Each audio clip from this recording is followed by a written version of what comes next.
Hey, how about that time when the patent office actually required you to send a prototype with your application? Hey, it's Don Skaggs again with Empowered Inventing, where we try to help you help other people by taking your great innovation, the right opportunity, mixing that all up with sound wisdom so you can turn them into real things like products and businesses that make money. Now, today the USPTO gets all kinds of patent applications. And if you really kind of dig down through some of these patent applications, some of them are the most wildest, most impractical things that you have ever seen. But did you know that at one time, the patent office required you to send them a prototype? Yes, that's true. Maybe they ought to start doing that again. Probably not, and I'll get into that in a minute. But between the years of 1790 and 1880, the USPTO, the U.S. Patent and Trademark Office, required inventors to submit both a written specification and a 3D physical model with their application. Isn't that wild? Could you imagine doing that, trying to do that today? I guess we'd really slow it down to the speed of government at the patent office, wouldn't we? But this could have been a miniature, though. You could have sent a miniature version, like something like a printing press or a plow. And the reason I'm mentioning those items is because I actually got to see some of these 3D submissions, these models that were submitted to the patent office. They had them in the Smithsonian. I had the privilege of, and if you ever get the opportunity to do so, I'd highly recommend going to the Smithsonian in Washington, D.C. and seeing the display of these patent applications that were 3D models that were sent to the patent office. It's really, really cool.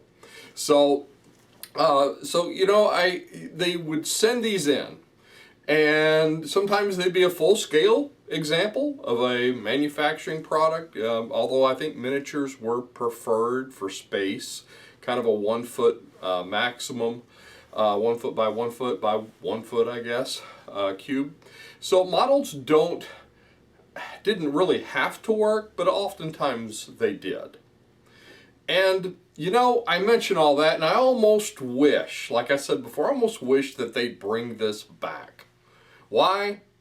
Because if you are going to invent something, you need to prove that it works, and you need to show how it works, be able to show how it works.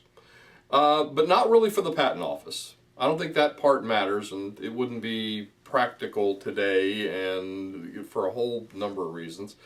But for yourself, for you, and more importantly, for the money you're going to spend if you don't.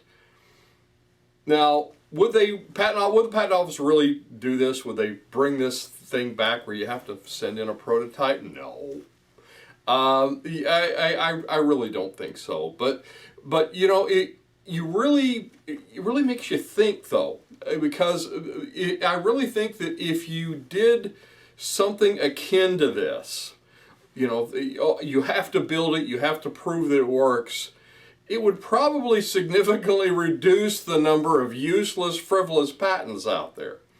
And again, that's not practical. That's never going to happen. There's a lot of reasons why that would not be a good idea. However, philosophically, I think yes. What do you mean? You're probably asking, say, Don, what do you mean by that? Well, at least for the Frankentype. By the way, if you don't know the difference between a Frankentype and a Demotype,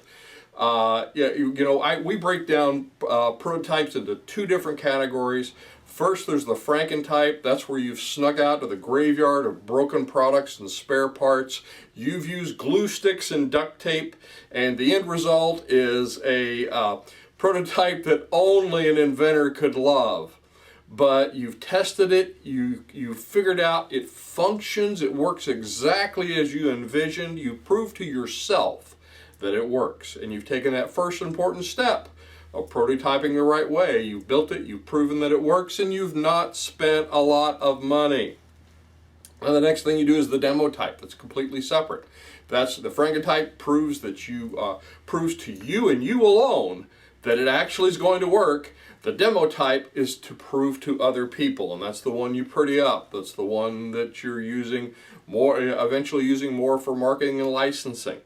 So, but you know, you need to step back and look at this though. The USPTO doesn't need your Frankentype really as much as you do.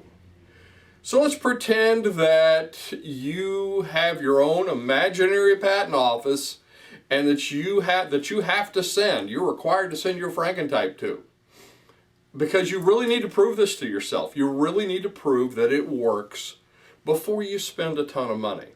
And when you're building your prototype, again, the Frankentype doesn't need to cost a lot of money. So if you're looking for more information on Frankentypes, demo types, you want to check out Empowered Inventing Academy's course, Building a Prototype on a Budget.